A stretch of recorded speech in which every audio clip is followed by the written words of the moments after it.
అక్కడ మీకు అడ్మినిస్ట్రేషన్ వేరు. అక్కడ హాస్పిటల్స్ రన్ అయ్యే విధానం వేరు. గవర్నమెంట్ నుంచి వచ్చే సపోర్ట్ వేరు. ఇక్కడ మన పద్ధతులన్నీ వేరే. అవును. సో, రెండింటిని మీరు కంపేర్ చేసుకున్నప్పుడు మీరు చాలా డిసప్పాయింట్ అయ్యుండాలి. ఎందుకంటే ఒక్కొక్క ఎక్విప్‌మెంట్ మీరు ఇంపోర్ట్ చేయాలన్నా, ఇక్కడ టాక్స్ కట్టాలన్నా, ఇక్కడ ఇంత పెద్ద హాస్పిటల్ నిర్మించాలన్నా, వర్కర్స్ పాయింట్ ఆఫ్ వ్యూలో దగ్గర నుంచి ప్రతి పాయింట్ ఆఫ్ వ్యూలోనూ మీరు చాలా వేరియేషన్స్, డిఫరెన్షియేషన్ గుర్తించుంటారు. సో, ఎప్పుడు డిసప్పాయింట్ అవ్వలేదా సార్ సీరియస్‌లీ? చాలా డిసప్పాయింట్ అయ్యాను. హ్మ్. కానీ మీకు ఇప్పుడే చెప్పినట్టు హ్మ్. ఒక ప్లాన్ ఉండి, hmm. Okay, if you are courageous enough that failure is never an option అనుకున్నప్పటికీ, ఓకే, నేను ఫెయిల్ కాను, ఏమొచ్చినా కూడా ఎటువంటి ప్రాబ్లం సమస్య వచ్చినా కూడా నేను తట్టుకోగలుగుతాను. హ్మ్.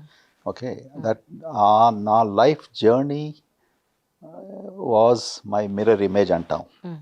అంటే నేను నా జీవితం ఎలా సాగిందో అంతవరకు, హ్మ్. యూనో హౌ మెనీ బ్యాటిల్స్ నేను I was able to win. హ్మ్. సి, చదువుకున్నప్పుడు కమింగ్ ఫస్ట్ ర్యాంకు, మీరు ఇప్పుడు అన్నప్పుడు గెటింగ్ గోల్డ్ మెడల్స్, ఇవన్నీ కూడా మనం కృషి చేయంది, కష్టపడింది రాదు కదా. అవును. సో కష్టం అంటే నాకు భయం లేకుండే. హ్మ్. Okay, so I was very courageous about it. I know that ఇండియాకి వచ్చినప్పుడు చాలామంది అన్నిటిని క్రిటిసైజ్ చేస్తారు.